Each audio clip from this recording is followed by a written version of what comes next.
Hello students, today we are going to learn about the tissues. It is a topic of the class 9th bio. In our previous slides, we have studied about the plant tissue. In this video, we will study about the animal tissues. As we know, the tissue is a group of the cells which perform similar function. They can be broadly divided into two types: plant tissue and animal tissue. Tissues present in plants are called plant tissue, while tissues present in animals are called animal tissue. So, come to the point: animal tissues. As we know that animals move from place to place and need more energy than plants, so most cells and tissues in the animals are made of living cells. The growth of the animals is more uniform, so animals do not have separate dividing and non-dividing tissue like the plants, meristematic and permanent tissue. Animals have organs having specialized functions, so that organs have specialized tissues. We can broadly divide the animal tissue into four types: epithelial tissue, connective tissue, muscular tissue, and nervous tissue. First one is epithelial tissue. Epithelial tissue, it covers the entire body, externally as well as internally. It forms a protective covering on various organs of the body like lung, alimentary canal, mouth, heart, kidney, etc. The cells are tightly packed and no intercellular spaces are present between them. Epithelial tissue forms a continuous sheet and there is no blood supply in the cells. There are different types of epithelial tissue. We can divide the epithelial tissue on the basis of arrangement of cell layers. Epithelial tissue can be divided into two types: simple epithelium and stratified epithelium. On the basis of the shape of cell, they may be squamous, cuboidal, or columnar. On the basis of function, they may be sensory, germinal, ciliated, and glandular.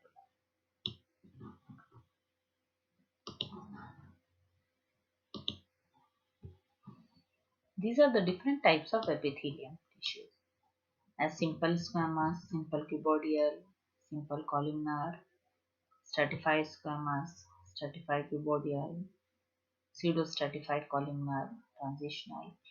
As simple squamous, the cells are flat, thin, plate-like.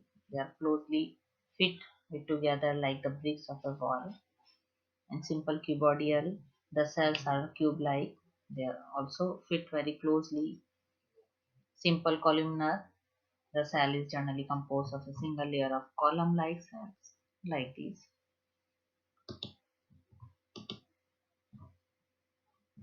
This is all the picture of epithelium tissue showing the position of the different types of epithelium tissue in the human body. On the basis of arrangement of layers, we can divide the epithelium again of two types: simple epithelium and stratified epithelium. Simple epithelium, the cells are arranged in a single layer, while stratified epithelium, the cells are arranged in more than one layer. As we have seen the stratified squamous, the different layers of the squamous tissue in the previous slides. This is a simple cuboidal epithelium. Now, on the basis of the shape of the cells, epithelium tissue again divided into three types: squamous epithelium, cuboidal epithelium, and columnar epithelium. Squamous epithelium, as I already told you, that the cells are large, flat, they are arranged like the tiles or bricks. They are present in the linings of the lungs, alveoli, kidney, blood vessels, esophagus, lining of the mouth, skin, etc. Cuboidal epithelium, the cells are cube-like, they fit closely.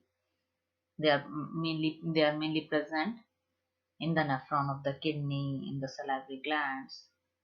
The third one is the columnar epithelium. They are composed of elongated cells, long cells, column-like cells, which are placed side by side like column.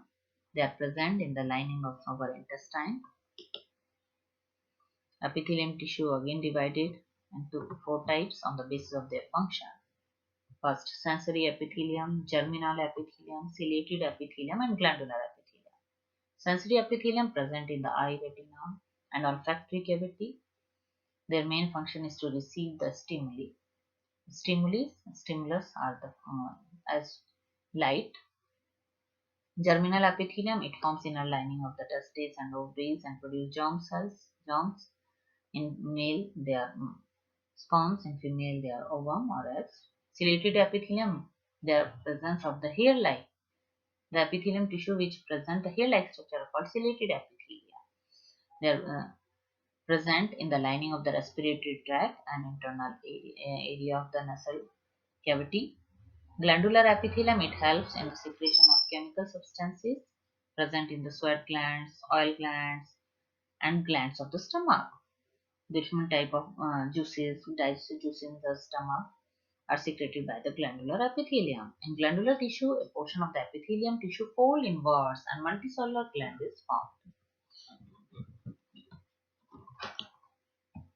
This is a picture of a sensory epithelium. This is a picture of the pseudostratified columnar ciliated epithelium. Cilia-like, hair-like structure, cilia you can see in the picture in the upper side. This is a picture of the glandular epithelium. It forms like the pitch-like structure. The function of the epithelium tissue, it helps in the protection of the various organs of the body. It also protect the underlying cells from drying, injury, bacteria and chemical effects. It helps in absorption of water and nutrients and elimination of waste products. They may receive stimulus as in sensory epithelium. They may be secretory in function as in glandular epithelium. They may produce gametes as by the germinal epithelium. So they perform different type of function according to their position. Now the second type of animal tissue is connective tissue. As its name says, connective. So it connects from one body part to another body part. It is the most abundant body tissue. It connects different body parts. It provides structural framework and support different tissues. It also helps in body defense, fat storage and transport of material. It helps in binding, supporting and packing together of various organs of the body. Connective tissue can be divided into three types: connective tissue proper, skeleton tissue, vascular tissue. Connective tissue proper are of again four types: areolar tissue, adipose tissue, tendon, ligament. Skeleton tissue are of two types: cartilage and bone. Vascular tissue are of two types again: blood and lymph. So connective tissue proper. First of all, connective tissue proper, which are of four types: areolar, adipose, tendon, ligament. Areolar. It is known as packaging tissue. It fixes skin to underlying muscles and attach the blood vessels and nerves with the surrounding tissue. Adipose tissue, it stores fat below the skin and bone marrow. It present in the hump of the camel. Tendon, it made up of the thick white fibrous tissue. It is strong and inelastic and it connects muscles to a bone. Ligaments. These are made up of yellow elastic fibrous tissue. They are elastic and flexible and they play a very important role if they connect bone to another bone. In our joints, the ligaments play a very important role. This is a picture of different types of connective tissue proper. This is a picture of the skeleton muscles, tendon, bind muscles to bone, while ligaments connects bone to bone. Skeleton tissue. Skeleton tissue are of again two types: cartilage and bone. Cartilage, it is solid but semi-rigid and flexible than the bone. The cartilage cells are called chondrocytes. It is found in the tip of nose and external ear. You can feel that it is somewhat flexible than our bones. It is also present in the cartilaginous fishes. Bone is a very strong. It makes our skeleton system. And non-flexible tissue, it is solid and rigid. There is a heavy deposition of salts of calcium and phosphorus. The bone cells are called osteocytes. You can see the picture of the bone. Bone are hollow in between, and there is a bone marrow where the different types of blood cells are formed. Red blood cells, white blood cells, platelets, these are formed in the bone marrow. This is the internal structure of the cartilage. Now the vascular tissue. Blood. Blood is the softest tissue in the body. It is a tissue which is found in the presence of the fluid. It is slightly alkaline. The pH of the blood is 7.4. It is somewhat alkaline in nature. It constitutes about 8% of our body weight. It is made up of four components: RBC, WBC, blood plasma, and blood platelets. RBCs, also called erythrocytes, red blood cells, or red blood corpuscles. Mammalian RBCs found is round and enucleated. No nucleus is present except camel. Presence of oxygen carrying pigment, hemoglobin. Due to this pigment, hemoglobin makes the red. WBC are also called leukocytes, white blood cells, or white blood corpuscles. They are amoeboid in shape with a nucleus. No definite shape is there, but nucleus is present. They help in the indigestion of harmful bacteria and dead cells. They also form antibodies, especially lymphocytes. The type of the WBC form antibodies that fight against disease or infection, and they are creating, so they create resistance to the body. This is the picture of the red blood cells and white blood cells. You can see the disc-shaped red blood cells and the amoeboid shape, no definite shape of the white blood cells. Red blood cells red due to hemoglobin, white blood cells colorless due to the absence of hemoglobin. Red blood cells play very important function to carry the oxygen, carbon dioxide and nutrients, while WBC play the function of the fighting against germs. The third type of blood cells, platelets or thrombocytes. They are also non-nucleated like the RBC fragment. They are oval or biconvex in shape, and it helps in the clotting of blood.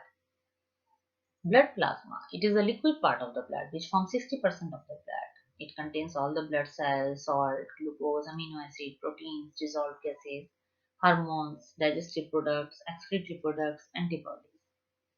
Serum. Serum, it is a blood plasma form when which the blood clotting protein fibrogen is removed. So it is called, and then it is called serum.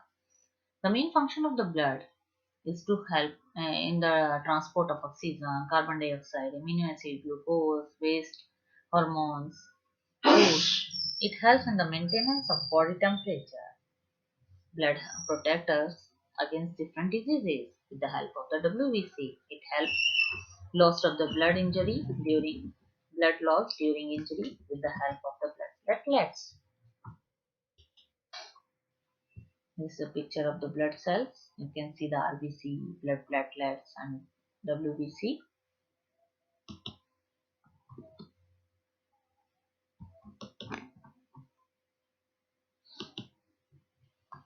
Now, the second type of liquid tissue is lymph. It contains plasma and white blood cells. It is light yellow in color. RBC hemoglobin is absent in the lymph. It flows only the characteristic, which creates the difference between the lymph and the blood is that it flows only in one direction, from tissue to heart. It helps in the fighting against diseases and infections. The difference between the tendon and ligament. Many times it is asked in the examination the difference between the tendon and ligament. Tendon made up of the thick and white fibrous tissue, white ligaments made up of yellow fibrous tissue. Tendons are strong and inelastic, while ligaments are flexible and elastic. Tendon join muscles to bone, while ligaments connect bone to another bone. The second difference between the bone and cartilage, it is also very important. Bone is very strong, cartilage less strong. Bone non-flexible, cartilage flexible. Bone solid and rigid, cartilage solid and semi-rigid. Bone heavy deposition of salt of calcium and phosphorus. Cartilage, no deposition of salt of calcium and phosphorus. Bone cells are called osteocytes, while cartilage cells are called chondrocytes. The third type of animal tissue is muscular tissue. Muscles of the body are made up of muscle cells. They are elongated and also called muscle fiber. Muscular tissue help us in the movement. They help in the contraction and expansion of the body. It is due to the presence of the cells of the muscular tissue have a different type of protein called contractile protein.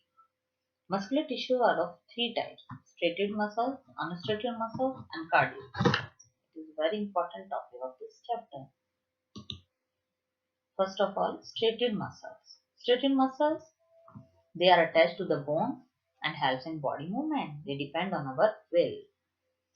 Cells are long, cylindrical, non-tapering, and unbranched. There is a presence of transverse light and dark bands. Striation. That's why it is called striated muscle. They are multinucleated and nuclei are situated towards the periphery. They are present in our limbs, our tongues, where our will can be controlled. They are also called skeleton muscle cells because they are attached to the bones.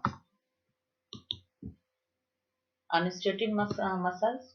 Unstriated, as its name says, there is no striation, no light and dark bands are present. The cells are long with pointed ends. Cells are uninucleate. Nucleus is not in the periphery; it is present in the center. There is absence of striation, and these are present in intestine, esophagus, stomach, lungs, urinary bladder. You can see these muscles are present where our will are not happen. Also cells smooth, they are also cells, smooth muscle cells. They are not in our control. Third type of muscle cells are cardiac muscle cells. As its name says, cardiac. Cardiac means heart. These muscle cells are only present in our heart. The cells are non-tapering. There is a presence of faint striation. They have the characteristic of both striated muscle as well as unstriated muscle.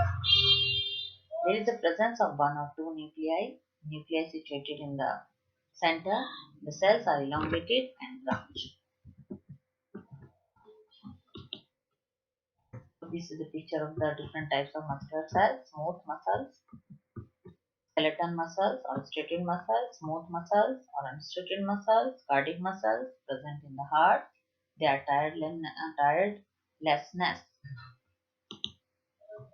Cardiac muscles present in our heart, skeleton muscles present in our limbs, on our tongue, where because we can control on it. Smooth muscles, they are not dependent on our will. They are present in the intestine, in the esophagus, in the urinary bladder. The difference between the striated and unstriated muscle is very important for the examination. Cells are long, cylindrical, and non-tapering. Unstriated muscles. Cells are long and tapering. Unstriated muscles. In striated muscles, there are the light and dark bands are present. In unstriated muscle, as its name says, that no light and dark bands are present. Striated muscles multinucleated, while unstriated muscles only one nucleus is present. Striated muscles nucleus present at the periphery at the sides of the cell. Unstriated muscles nucleus present generally in the center. Striated muscle present in limbs, in tongues, while unstriated muscle present in intestine, esophagus, stomach, lungs, etc. The fourth type of tissue is animal tissue is nervous tissue. Nervous tissue are made up of brain, spinal cord, and nerves. The cells of the nervous tissue are called nerve cells or neurons. They receive and conduct messages. A nerve cell or neuron cell consists of cell body which contain nucleus and cytoplasm.